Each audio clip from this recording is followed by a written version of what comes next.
What's up, YouTube? It is your boy Killer Cam be killing it.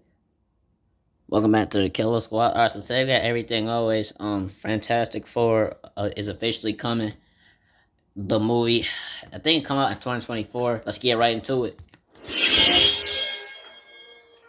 What's going on, guys? Welcome to Everything Always. My name's Michael Roman, aka All Fires. Now, just because San Diego Comic-Con is clearly in our rearview mirror and we're about a month and a half off of D23, doesn't mean that the announcements and reveals from Marvel Studios have stopped coming. It's actually quite the opposite. It would appear as this past weekend's Hall H is done, just awoken the sleeping beast. We've been getting official updates now every single day. For instance, you may have heard that Destin Daniel Cretton, the Shang-Chi director, is going to go ahead and man Kang Dynasty. We've also heard updates from around the industry that Marvel Studios does intend on going with two different directors for Avengers 5 and 6. So when Ironheart coming out? Hold on. So when's Ironheart coming out? When's Ironheart coming out? Cause I wanted to see that. Like, come on. Like, when's it coming out? Cause it's been a minute. I need to see another.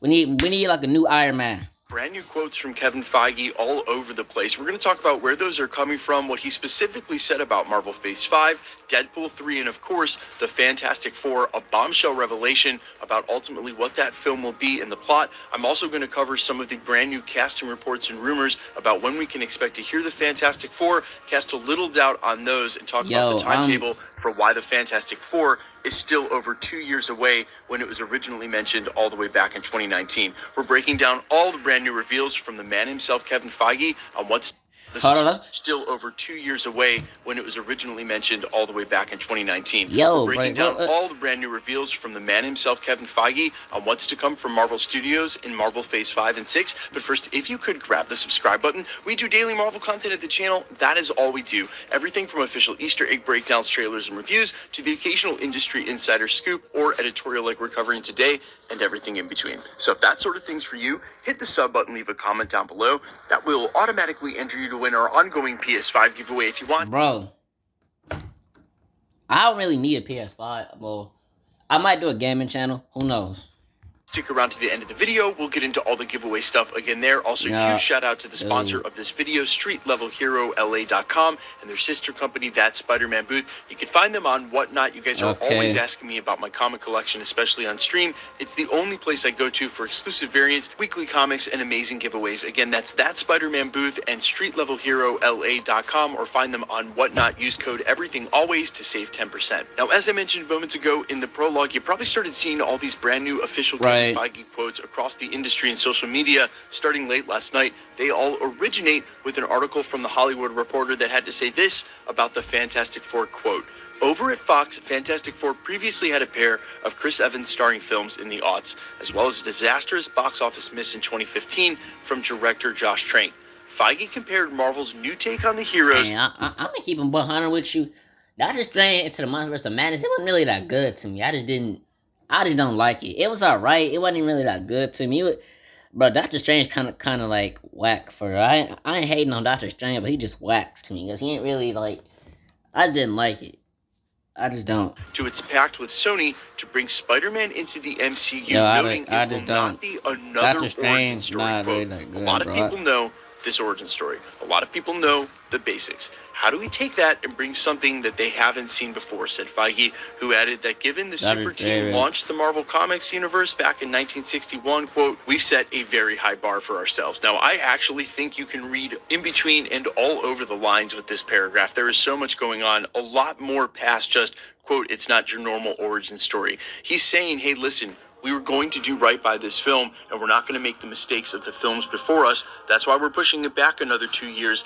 It's going to take quite a while to find the right director. And this article also went on to confirm they don't have a director yet for this film. There was no one in the waiting behind John Watts. They didn't drop John Watts in favor of someone else like John Krasinski, which was also highly rumored. They're looking for the right director for this film, which means when we get casting reports... Yeah, but how long is it going to take for the movie to come out? RPK and across the industry in the last couple of days that all seem to corroborate each other for D23, perhaps not getting our hopes up for the casting of the Fantastic Four, unless they need to be in another film coming up here soon, but a lot of these films have already shot. There were original rumors we would meet them in the upcoming Ant-Man and the Wasp: Quantumania. I think it's assured at this point that's not the case. And if Marvel Studios hasn't found the right director may be someone who either co-writes and wants to write his own script and or wants a role in casting the actors he's going to be directing and working with, especially for this first film or over the course of the franchise. So getting the director right is extremely important and may be what's holding us up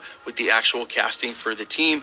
If you didn't catch the video a couple of days ago, I'll make sure to link it at the end of this, but we also got major news about the X-Men rights and the original contractual obligations of Fox. They had deals with the actors not to recast them until 2025. That is 2.5, almost 3 years away at this point, considering I think we may be waiting on casting announcements for that team for quite some time too. And I know that's not what you guys want to hear. And of course, if it was a character that wasn't used or actor to actor, those contractual rights don't exist, we could start to see them in the MCU. And again, I know this isn't what you want to hear, but I think we may be waiting on these castings for quite some time because, guys, 3 years out is just way too far for anybody to sign that kind of commitment. Fantastic Four comes out less than freaking 2 years, bro.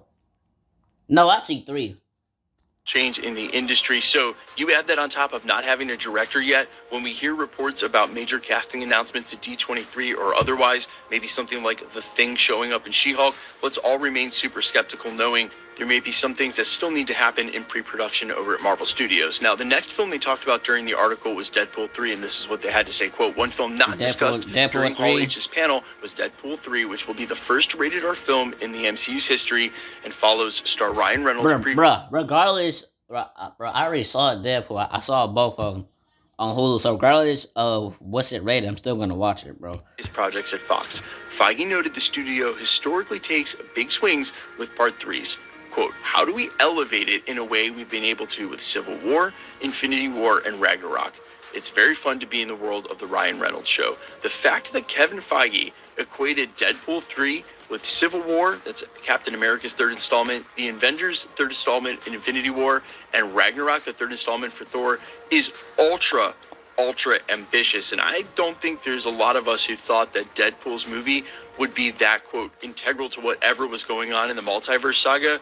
But if he looks to sort of equate it with those, especially in the timing it's going to show up in the slate, knowing it's not coming at all next year, means that it's going to have an impact on whatever the story is. And I think Marvel Studios knows that a way to make Deadpool even more successful and make him make more money is that, in spite of the fact that he's going to undercut the seriousness of everything, is that for his film, have the other characters buy into that, right? So you don't necessarily need to use Deadpool in a way in the middle of, say, the third act of Avengers Endgame, in the most crucial moment, have him undercut that, or have him undercut a serious film at all, the way we all sort of anticipate Avengers Secret Wars will be. Yeah, he'll be there, but he won't be an integral part of the storyline, right? But for his film and whatever role he plays in the middle of the multiverse saga, you can use these other characters like a Civil War aspect, or maybe Thor Ragnarok putting together a team, and then have them play in his world the way he does, and it doesn't undercut the entire series. It still gives his film, though, plenty of stakes in him, plenty of stakes in the MCU, which is incredible, and I can't wait. What I think this ultimately speaks to, though,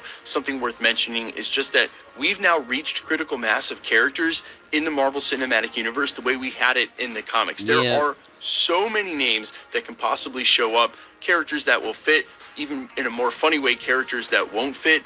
And this all works because it was the way it was in the comics. There's just so many characters to choose from. What an exciting time to be a Marvel fan, guys. Let me know all your thoughts down in the comments, what you expect from Deadpool 3. But more importantly, are there any of you out there who think that the Fantastic Four needed another origin story? I think Kevin Feige hit the nail directly on the head when he said we all know the pieces and how this works. And guys, keep in mind, other than maybe seeing these characters showing up in other people's TV shows, we might not find a casting for the team until they find a director, which they may be trying to do before D23, or they may have already done, and everything that they say right now is a misdirect. Hats off to Marvel Studios if they finally started figuring that one out. Quickly, let's get into the giveaway stuff before I let you go. We are still giving away PlayStation. Alright, I'm going to end it off right there. Let me know anything about reaction down below. Peace.